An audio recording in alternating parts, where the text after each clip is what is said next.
Hello दोस्तों, red class में सभी का स्वागत है। आइए हम बात करते हैं। हमने प्रागैतिहासिक काल के बारे में बात कर लिया था कि तीन काल थे, पूरा, मध्य और नव या उत्तर पाषाण काल। ठीक है, हमने समय और उनके बारे में विस्तृत जानकारी ले दी थी। आइए हम बात करते हैं जहां से इनके साक्ष्य प्राप्त किए गए हैं, जहां से इनकी चित्रकलाएं प्राप्त की गई हैं उनके बारे में। जैसे मिर्जापुर के बारे में बात करते हैं तो आप जैसा देख पा रहे होंगे कि मिर्जापुर प्रागैतिहासिक काल से संबंधित है। किससे संबंधित है? प्रागैतिहासिक काल से संबंधित है। यह कैमूर की पहाड़ियों पर स्थित है। किसकी? कैमूर की पहाड़ियों पर स्थित है, जो कि विंध्य पर्वत श्रृंखला की पहाड़ियां हैं। किसकी? विंध्य पर्वत श्रृंखला की, विंध्य पर्वत श्रृंखला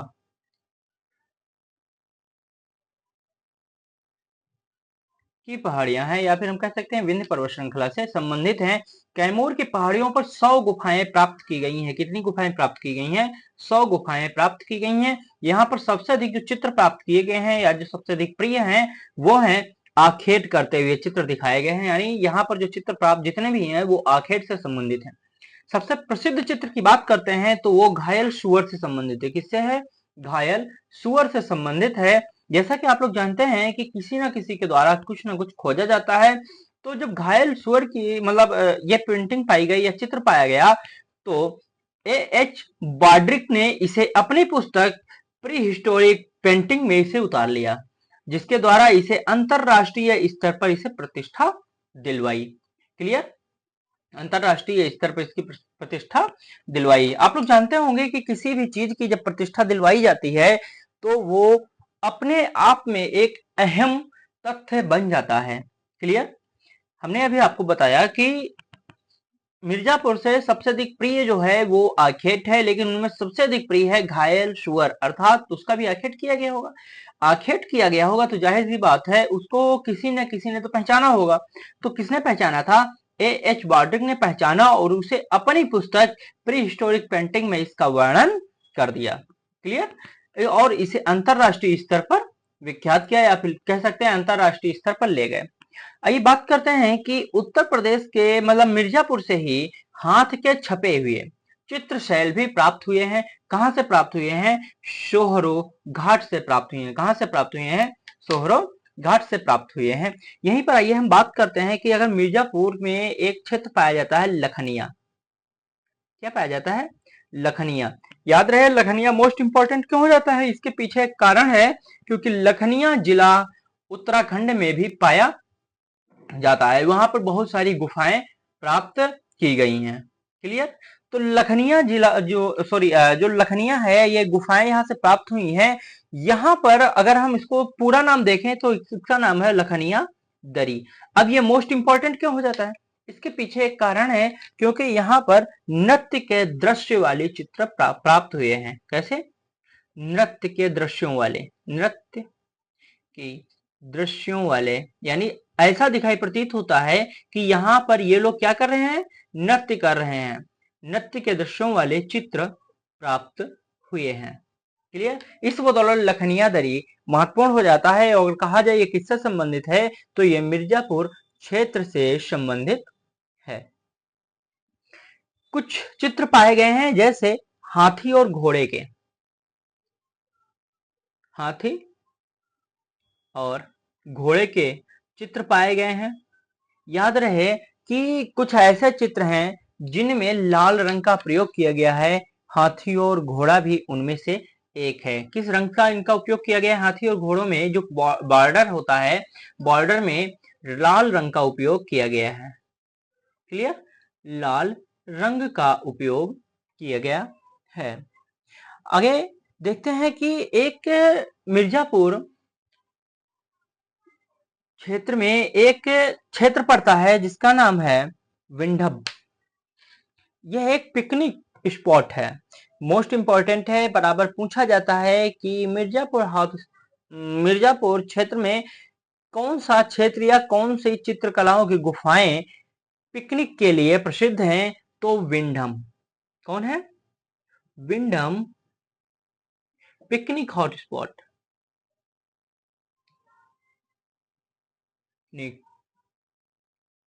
हॉट स्पॉट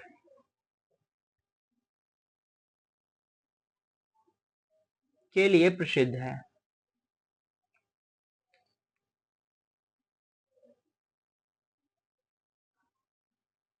ठीक, विंडम किसके लिए प्रसिद्ध है? पिकनिक हॉटस्पॉट के लिए प्रसिद्ध है। अब गौर करने वाली बात है कि जैसे मैंने कहा कि विंडम पिकनिक हॉटस्पॉट के लिए प्रसिद्ध है। अब यहाँ पर एक चीज देखो, ये कैसा है? विंडम जो क्षेत्र है वर्तमान में अगर देखा जाए तो ये इको फ्रेंडली है। कैसा है? इको फ्रेंडली है। क्लियर? विंडम जो पिकनिक हॉटस्पॉट है यह इको फ्रेंडली है। एक मोस्ट इंपॉर्टेंट हो जाता है जैसे हरिनगर या हरणी हरण, एक क्षेत्र है जो कहते हैं कि भारतीय प्रागैतिहासिक काल केंद्र में कला केंद्र से जो गैंडे का आखेट प्राप्त हुआ है। क्या है? हरणी हरण। हरणी हरण ये गुफा है। क्या है? गुफा का नाम है। कहां से प्राप्त होता है? तो मिर्जापुर से प्राप्त होता है। इसमें क्या प्राप्त हुआ है? तो याद रहे गैंडे का शिकार करते हुए देखा गया है। किसका? गैंडे का शिकार करते हुए देखा गया है, या हम कह सकते हैं यहां से गैंडे का शिकार के चित्र बने हुए हैं। क्लियर? हमारा जो मिर्जापुर था ये हो गया है, पूरा हो गया है। याद रहे मिर्जापुर के जो चित्र शैल हैं इनमें अधिकतर लाल रंग का प्रयोग किया गया है, परंतु एक बात याद रखना, यदि कभी भी प्रश्न आता है कि प्रागैतिहासिक काल के चित्रों में सबसे अधिक किस रंग का प्रयोग किया गया है, तो गेरुआ रंग का प्रयोग किया गया है। अगला है सिंघनपुर। क्या है? सिंघनपुर चित्रकला, है ना? चित्रकला के बारे में पढ़ रहे हैं तो सिंघनपुर की चित्रकला है। आइए हम सबसे पहले एक चीज देखते हैं, जो सिंघनपुर है ये कहां पर है। ठीक, तो हम रायगढ़ जानते हैं। रायगढ़ कहाँ स्थित है? छत्तीसगढ़ में स्थित है। छत्तीसगढ़। क्लियर? छत्तीसगढ़ में क्षेत्र है, या हम कह सकते हैं एक नदी पाई जाती है जो कहते हैं मांठ नदी। क्लियर? के तट पर स्थित है। के तट पर स्थित है। सिंघनपुर रायगढ़ जिले अर्थात छत्तीसगढ़ के रायगढ़ जिले में स्थित है। यह मांठ नदी के तट पर स्थित है। मांठ नदी ये स्थानीय नदी है। कैसी है? स्थानीय नदी है जो छोटा नागपुर के पठार से निकलती है। कहां से निकलती है?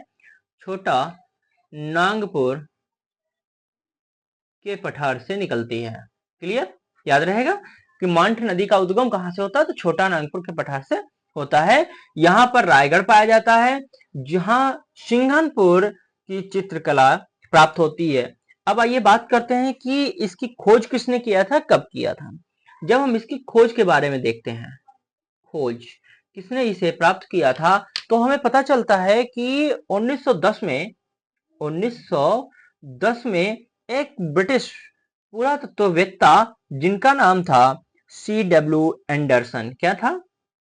C.W. एंडरसन।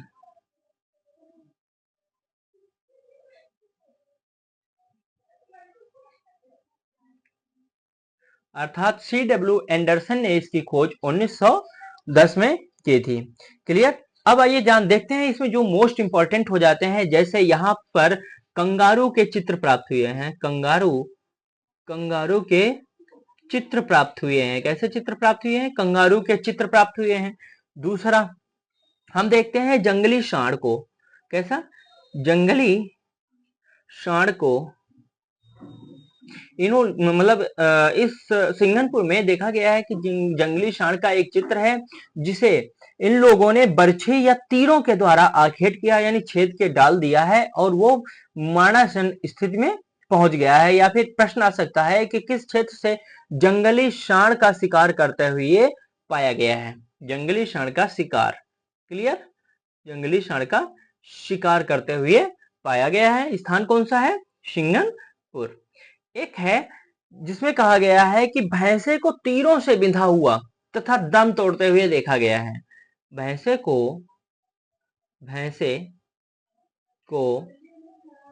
तीरों से बिंधा हुआ। किससे? तीरों से बिंधा हुआ तथा दम तोड़ते हुए देखा गया है। तथा दम तोड़ते हुए तोड़ते हुए देखा गया है। मतलब कहाँ के चित्रकला से हमें यह प्राप्त होता है कि भैंसे का शिकार किया गया है और वो दम तोड़ रहा है या मरणासन स्थिति में पहुंच गया है। तो कौन सी कहाँ की चित्रकला है? तो सिंघनपुर की चित्रकला है। ये कहाँ स्थित है? रायगढ़ में स्थित है।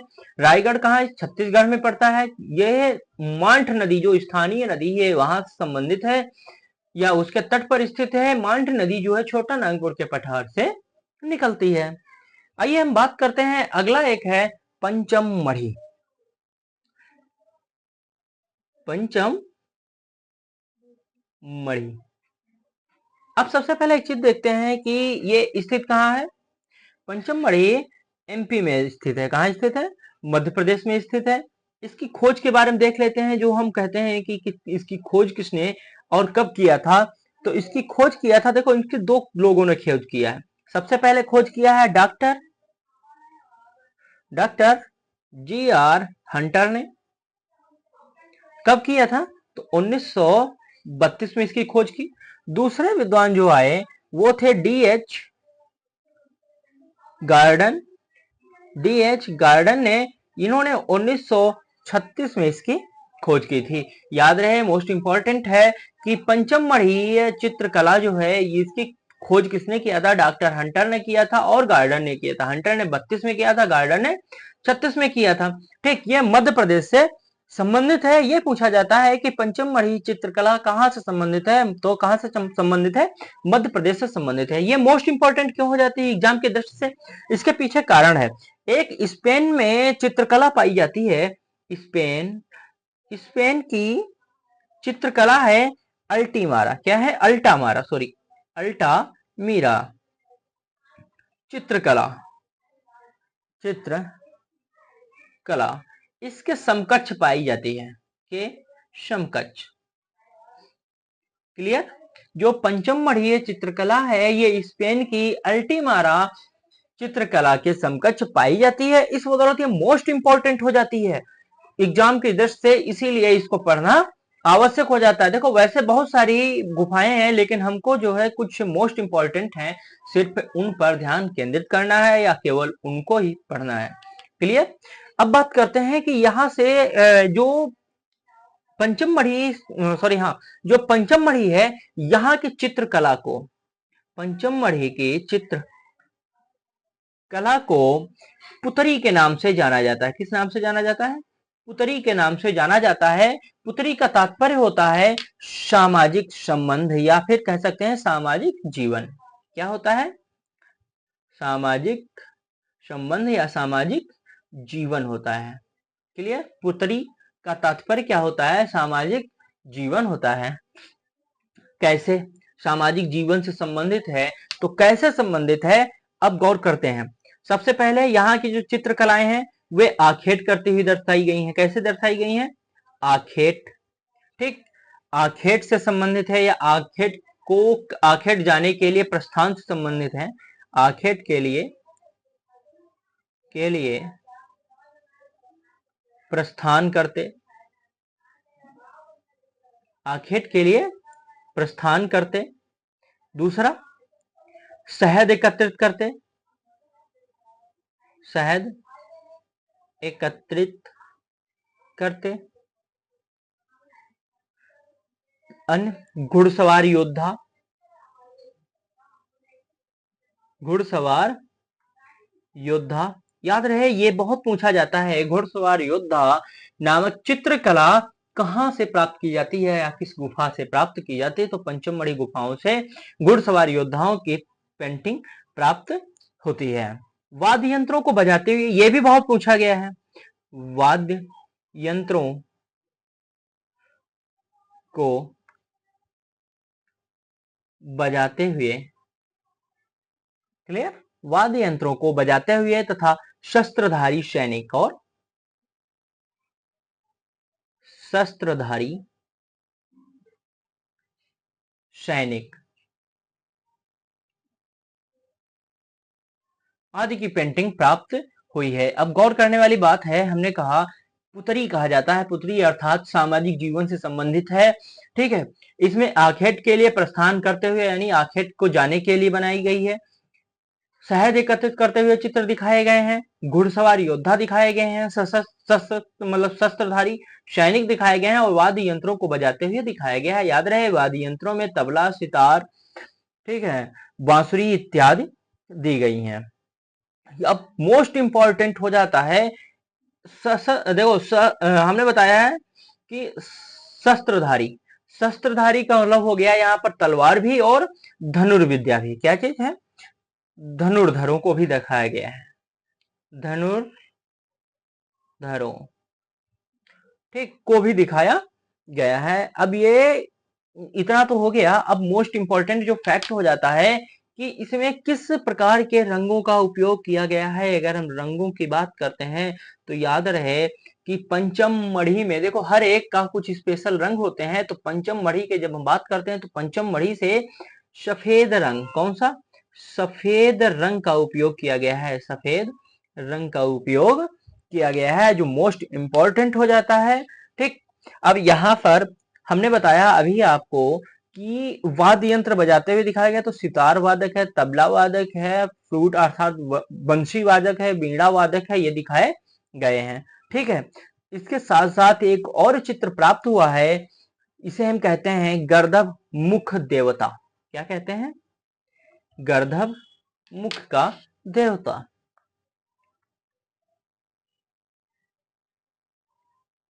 गर्दभ मुख देवता, इसे सितार वादक करते हुए दिखाया गया है। कैसे दिखाया गया है? सितार वादक करते हुए दिखाया गया है। सितार वादक, ठीक, करते हुए दिखाया गया है, या वादन डाल लो, सीधे करते हुए दिखाया गया है। अब बात करते हैं ये भी कहां से प्राप्त हुआ है? पंचम मढ़ी से प्राप्त हुआ है। लेकिन मोस्ट इंपॉर्टेंट कर दिया है यहां पर, उस गुफा का नाम दे दिया है। क्या दे दिया है? लश्करिया खोह। गुफा का नाम क्या है?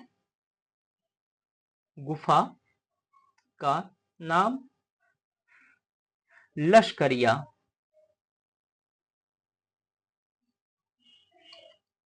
खोह।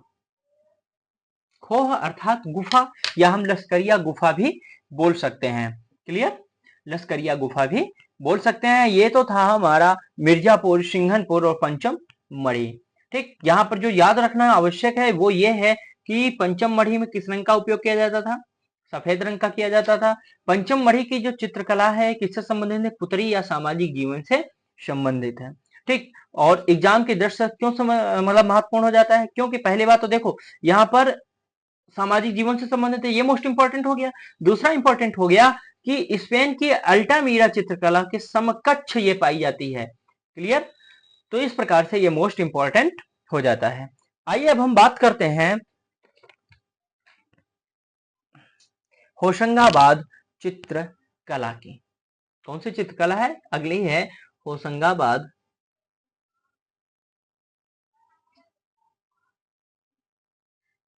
होशंगाबाद चित्रकला।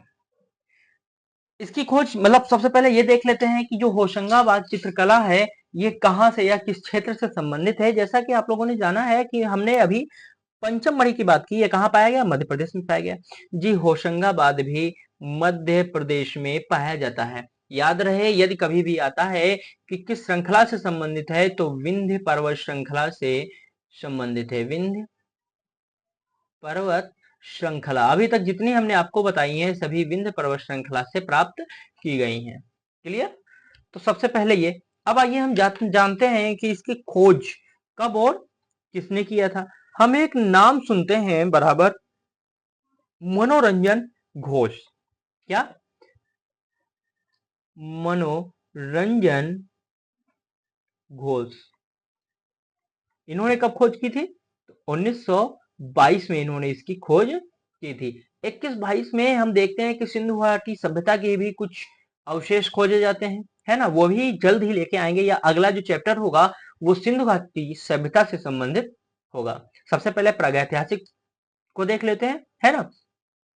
तो मनोरंजन घोष ने 1922 में होशंगाबाद चित्रकला की खोज की थी। ये मध्य प्रदेश में स्थित है। इसका मोस्ट इंपॉर्टेंट हो जाता है, ये नदी तट एक है कौन सी मध्य प्रदेश में पाई जाती है? याद रहे, नर्मदा नदी के तट पर स्थित है। कहाँ स्थित है? नर्मदा नदी के तट पर स्थित है। नदी के तट पर पाया जाता है या फिर नर्मदा नदी के तट पर स्थित है। क्लियर? आइए अब प्रारंभ करते हैं जो इससे संबंधित मोस्ट इंपॉर्टेंट हो जाता है। सबसे पहले देखते हैं आदमगढ़ पहाड़ी। ठीक, ये मोस्ट इंपॉर्टेंट है क्योंकि यहाँ पर जो होशंगाबाद क्षेत्र की पहाड़ियां हैं आदमगढ़ समय की हैं या हम कह सकते हैं प्राग ऐतिहासिक काल की हैं। क्या है? प्राग ऐतिहासिक काल की। एक इसे ऐसे समझ लो, हमारे देश की सबसे पुरानी अगर पर्वत श्रृंखलाओं की बात करते हैं तो अरावली है, विंध्यन है। ठीक, तो जाहिर सी बात है ये अपने आप हो जाती है, इसलिए हम इसको मतलब ये लिखने की आवश्यकता नहीं है, या ये समझ केवल इतना बहुत है कि समझ लिया अगर कभी आ जाता है प्रागैतिहासिक काल की पहाड़ियां या आदमगढ़ की पहाड़ियां पाई बोली जाती हैं तो किसे बोला जाता है? तो विंध्य पर्वत श्रृंखला की बोली जाती हैं। ठीक है, लेकिन जैसे समझ लिखना चाहो तो आप लिख सकते हैं कि होशंगाबाद क्षेत्र की पहाड़ी आदमगढ़ पहाड़ी के रूप में जाना जाता है। खैर आगे बढ़ते हैं, देखते हैं यहाँ पर जो चित्र प्राप्त हुए हैं वो जिराफ समूह से संबंधित है। जिराफ समूह के चित्र प्राप्त किए गए हैं। समूह के चित्र प्राप्त हुए हैं। क्लियर? होशंगाबाद जो आदमगढ़ जो पहाड़ी है, ठीक, इसमें महामहिष आदमगढ़ पहाड़ी गढ़ पहाड़ियों पर महामहिष या हम कह सकते हैं दोहरी रेखाओं में, दोहरी रेखाओं में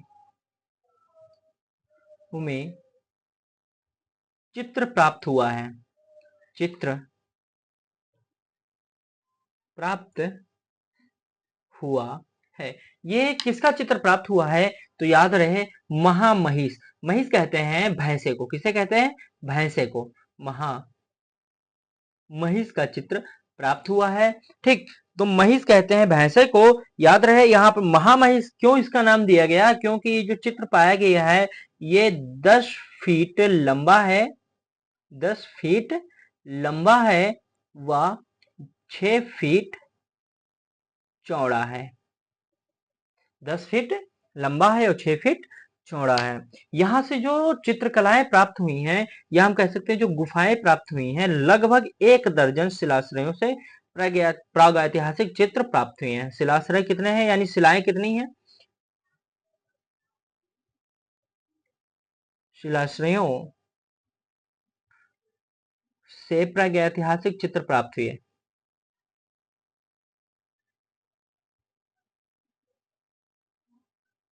से चित्र प्राप्त हुए हैं तो याद रहे कितनी है? 1 दर्जन।